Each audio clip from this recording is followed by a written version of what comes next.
Bloomberg Audio Studios. Podcasts, radio, news. You're listening to Bloomberg Businessweek with Carol Massar and Tim Stenovec on Bloomberg Radio. Carol, there's a lot coming at companies, industries, There's a lot executives. coming at us right now. Yeah, Tesla, Alphabet. Earnings. Yeah, and that's just we're just kicking it off now. Yeah, a lot coming at companies, industries, the execs that run it all. The problem, the stresses, the innovation, the backdrop, the politics of it all is the bread and butter, I think it's safe to say, of our next guest. His recent columns cover everything from future-proofing businesses for any presidential outcome to when CEOs should take a stand. It's a favorite area that you and I like to talk about. We often press CEOs about it, so super curious what he has to say about that. With us now is David Bach. He's president-elect of IMD. It's a global executive education platform. Joining us here in our Bloomberg Interactive Broker studio. We say he's president-elect because he does take over the top spot come September. He's also professor of strategy and political economy, chair in stakeholder engagement, and dean of innovation programs. So really understands in terms of maybe what the executive of today really needs. And we should point out in our Bloomberg Businessweek Best B Schools of 2023-2024 named number 3 in Europe. Specifically. So I just wanted to kind of put that in terms of some number one when it comes to compensation. Number one when it comes to compensation. So some people would say that's where the rubber meets the road. Ka-ching, ka-ching. Yeah. But I wonder if you're also starting at a certain point. David, welcome. Nice to have you here. Thank you so much. Tell us a little bit about yourself and IMD specifically. Yeah, of course. So IMD is a top business school, as you said, but we're really distinct from other peer schools in that so much of what we do is focused on executive education. So which is why the salary part might be a little bit higher. We love our degree programs. They're our soul. They're terrific. But, really what we're best known for is to work with companies, to work with leaders on their challenges. And as you said, there are many of them right now. And those are non-degree programs? Yeah, that's right. So about 80% or so of what we do is either solutions for organizations, custom programs, or we run a lot of open programs in Lausanne on our campus there, in Singapore where we have another campus, and then of course more and more virtually. What do you find that the executives want to get out of their class? Well, it's not, you can't really say classes. I mean, you could call them courses, but since it's not a degree program, how long are they coming for, and what are their goals in getting out of it? Yeah, look, I mean, we run programs as short as 2 or 3 days. Some of them are as long as 6 weeks. Sometimes with companies, we do multiple modules over 8-9 months. One big trend that we've certainly seen is that companies have moved away from just doing this as a sort of nice to have, every year they send a couple of people, but they really start working with us when they're facing major challenges, right? The business is slowing down. They're thinking about what's next in terms of innovation and how to deal with the volatile world that we're in. So we're working with them on developing the next generation of leaders and tackling the key challenges in front of them. Many would say it's best to get the training before the stress points and challenges hit you. So having said that, how do you think about what there's a lot that comes at executives. You think about the crises that we've had over the last, couple of decades, whether it's the great financial crisis, whether it was the tech fallout before that, whether it was the global pandemic, there's 9/11. There's a lot of things that are certainly hitting our world. So what's top of mind, though, in terms of what you think a leader needs today? Yeah, so I think the emphasis actually is really on leadership development, right? How do you develop the self-awareness that you can be authentic in a situation like this? How are you agile? How are you resilient so you can deal with whatever is thrown at you and provide guidance? What's authenticity? I want to go there because it's interesting. Going through the pandemic, going through George Floyd, you did see a lot of executives at prominent publicly held companies come out and really make some strong statements and take some strong positions. I think it's safe to say that it feels like that has calmed down a lot, and now we're kind of hearing that if you're run a publicly held company, like I keep thinking, I think of it's Whole fair. Foods, not only right? it's fair to say that, I think it's fair to say that the pendulum has swung the other way, and that DEI is actually looked at as a sort of dirty word at this point, and it's pejorative. I mean, companies don't want to touch this stuff anymore. Yeah, yes and no. I mean, I think even in after the U.S. In the U.S., but even in the U.S., look, after the Supreme Court, put an end to affirmative action in college applications, companies and their leaders still came out and said we remain committed to diversity and inclusion, perhaps not necessarily emphasizing their formal DEI programs as much, but you still have a young generation that you're trying to attract to your organization that wants to make sure that they work at a place where they belong. Right? Tractor Supply came out with a statement that talked about they're not submitting data to Human Rights Campaign. They're eliminating DEI roles and retiring the current DEI goals while still ensuring a respectful environment. They're withdrawing carbon emissions goals and focusing on land and water conservation efforts. That's the pendulum swinging the other way. I think, or you can call it the 2 steps forward, 1 step backwards. That tends to happen a lot when you're dealing with societal change. There's no question that the environment in the U.S., particularly around ESG, has changed. But certainly when you look at Europe, a lot of companies remain very much focused on sustainability goals. I think they remain focused on promoting equity. And I think a lot more companies do it quietly rather than doing these flashy reports. Is there a real distinction between European companies, though, and U.S. companies on that? I think European companies have moved a little bit later, and clearly the challenges and the issues are very different from the ones here in the U.S. But we're seeing a lot of Europe-based companies that are operating globally wrestle with some of the same issues. European companies, from an equity return perspective, have just been completely left behind by U.S. companies. Yeah. Why is that? And what do you hear from European leaders as to why European company leaders? A really, really important debate right now in Europe is about global competitiveness, right? I mean, where does Europe fall in a world that sees the US and Asia, if you will, being the motors of growth? And, there's been a lot of emphasis on what do policymakers need to do, complete the single European market for capital, remove barriers, have smart regulation.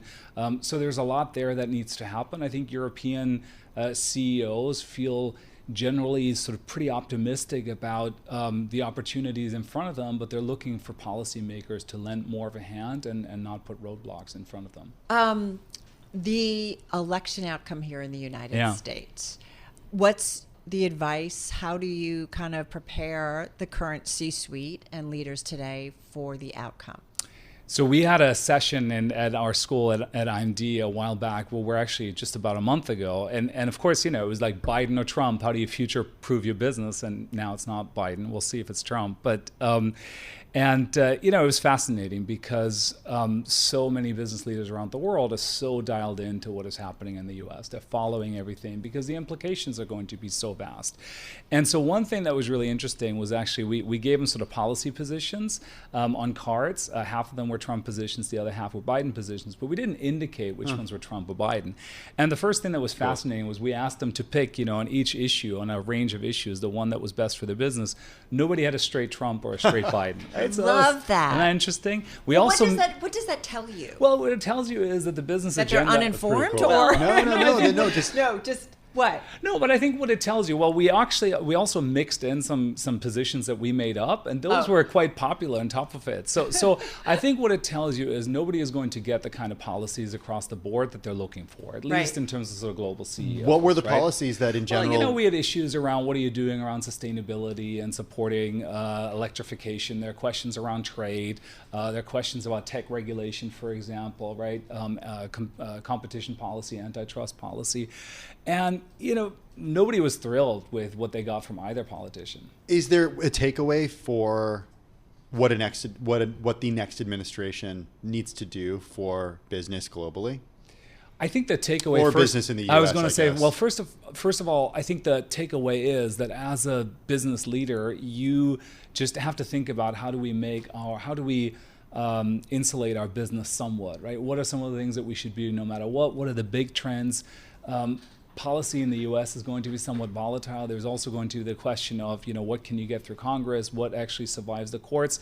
And so at the end of the day, you should probably worry a little bit less about this minutia of that part of a proposal and just think more broadly, what is the direction of travel and how do we set ourselves up? That's a really interesting exercise. It is pretty cool. Yeah. I love the idea of kind of sliding stuff in. Oh, and it's sometimes, right? I mean, we actually President had Bach. in there, well, we had in there a very sort of radical proposal on phasing out fossil fuels, and a lot of the business leaders in the program actually chose that one because they actually said this would give us certainty and we can plan around it. Of course, that's not really on offer from either party. That's pretty powerful. What you have to do on some of those things is have everybody to buy in, right? So that the playing field is level. Correct. And so the costs or the move towards that transition, that everybody's dealing with it at the same time. David, don't go anywhere. We're going to continue the conversation in just a moment. We're going to come back with David Bach. He's President-elect of IMD, joining us right here in our studio. We're talking with David Bach. He's president of IMD, a global executive education platform, still with us in our Bloomberg Interactive Brokers studio. David, how much does curriculum change for you guys from year to year?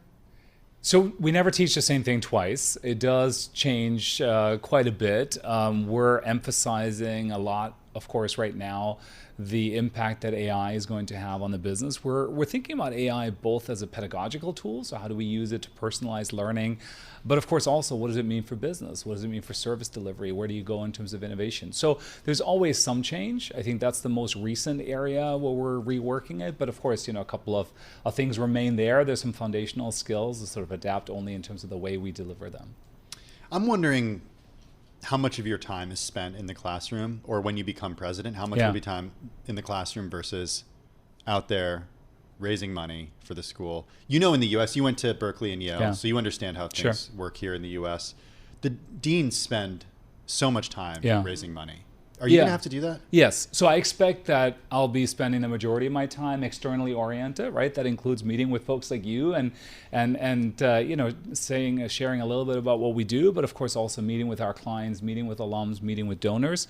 I think for us, the client piece is probably a little bit more important compared to U.S. schools. Right? The term client is not not one you'd hear in No, the US. you don't hear it from traditional business schools. Yeah. So we work with, we are an academic institution, but we have borrowed, with pride from professional service firms and how they work with their clients to solve their problems. So I'll do a lot of that. I still will teach a little. So I'll probably do about 15, 20 sessions a year. A session for us is sort of 3-4 hours. So it's not it's not a huge amount compared to my colleagues, but it is important to remain in touch. Do you see yourself remaining in that position for a while and then going back to teaching? Is that how it works? Yeah, that's usually how it works, right? It's sort of a temporary assignment. Yeah. It's a 5-year term. You might do 1 or 2, depending on how things go, what my colleagues think of my leadership and the board. And then, you usually transition back into a faculty role. How competitive is this landscape? And, I go back to my undergrad, did it in here as part of the Columbia University program, and they had a big executive education program, and the execs would go up, I think, like on Fridays, and it was a big deal. How competitive is this space still? It's super competitive, and really what clients are looking for is clearly the return on investment, right? So one part is, of course, the cost, right, of doing a program like this, but for a company in particular, that like having 30 or 40 people be away from the office for a week, right, is an enormous investment. And so we owe it to them to make sure we deliver the kind of impact on their business. And so we've been working very hard over the last couple of years to come up with metrics for measuring the impact. The return on learning is really, really good for companies, but we have to demonstrate that, and we compete with others. Is that the typical program that the people who the clients or the students that it's a week that they're away and that's it? Yeah, I mean, that's what we have been trying to do. So it used to be longer than that. The time has gotten shorter. We're using technology to drive more impact. So very often before we meet on campus for a week, we might have connected virtually before. We've done some assessments, right? There might be some project work, some coaching after the program. So we extend the learning journey beyond the week, so we have more impact. But a week out of the office is quite typical. Is there like a certain executive or company that often comes up in conversations? As a competitor or as a client? No, or? as the students Case that are study? in there. A case study. Case study or something. Like, I'm Sure. just curious. Like, people want to... No, people do want to hear from whoever is sort of new. And so, of course you talk a lot right now about OpenAI if you're thinking about governance and what happens around technology. And of course, some of the companies you guys feature a lot, a Tesla is going to come up, or, a BYD and what we can learn from them in terms of their innovation. I've been doing some teaching around TSMC and how do we think about geopolitics through that lens. But then also part of our job is to put companies in front of executives that they wouldn't have been exposed to from a different sector, a different part of the world, that do something interesting that they can be challenged and inspired by. Well, having said that, is there a company that you think about for the Bloomberg audience that they should be looking at, or a leader that they should be looking at that maybe isn't one that Tim and I talk about a lot? So, I mean, there's so many companies doing really, really interesting things, but I'll tell you one that I use in many of my programs. It's a company called Zipline. I don't know if you've been following them, the drone company, drone delivery. They've done stuff in Rwanda. Look, exactly. I find them fascinating because, I work at the nexus of business and politics, right? And so regulation in the US and Europe would have made a business like this impossible. So what do? They pivot, they go to Africa, they save lives, and before you know it, they put together a coalition of stakeholders that opened doors for them, and they've moved much faster because they were agile, they were purpose focused, and so I use them as an example relatively regularly in my programs to get companies to think differently. Yeah, it's a really interesting company. We featured them quite a bit here at Bloomberg. Willingness to pay, a term you find in business school. Yes. The willingness to pay for an executive looking for an education is very high. For example, at Columbia, the executive MBA, how much do you think it costs? Per student, I don't know, is it like $40,000? $240,000 for 2 years. Okay, so That's the executive MBA. That's if you're 4 looking, years. 4 years? 2 years. 2 years. That's 2 years. Yeah. That's the executive MBA. So that's the part-time. Sure. Yeah, I mean 2 years is but it's a big commitment. Thursday, Friday, Saturday, or whatever. Yeah. Tuition for that was last year. I can't find this year, so it's expected to go between 2% and 7% per year. For the full-time MBA, it's like $90,000 a year. You got to throw in some more fees and for insurance 2 years. and stuff. Yeah, you got to pay it twice. Yeah, you got to pay it twice. That's a lot of money. Yeah. How much do you make more from the executives who come versus those in the 20% who are doing like the full-time MBA versus the executive MBA? Yeah. Because the willingness to pay for those execs, that's higher. And the companies often pay for it. They do. And again, you got to demonstrate that impact. So we're a nonprofit foundation, right? So our goal is to have impact on the world. Right? No, of course they are. You know, I mean, it's hard to believe with some of the prices, right? But what we do is so it costs nothing, right? Well, look, I mean, what we do is expensive, right? To have terrific faculty, bring them together, support them so they can continue to do research and thought leadership at the cutting edge, right?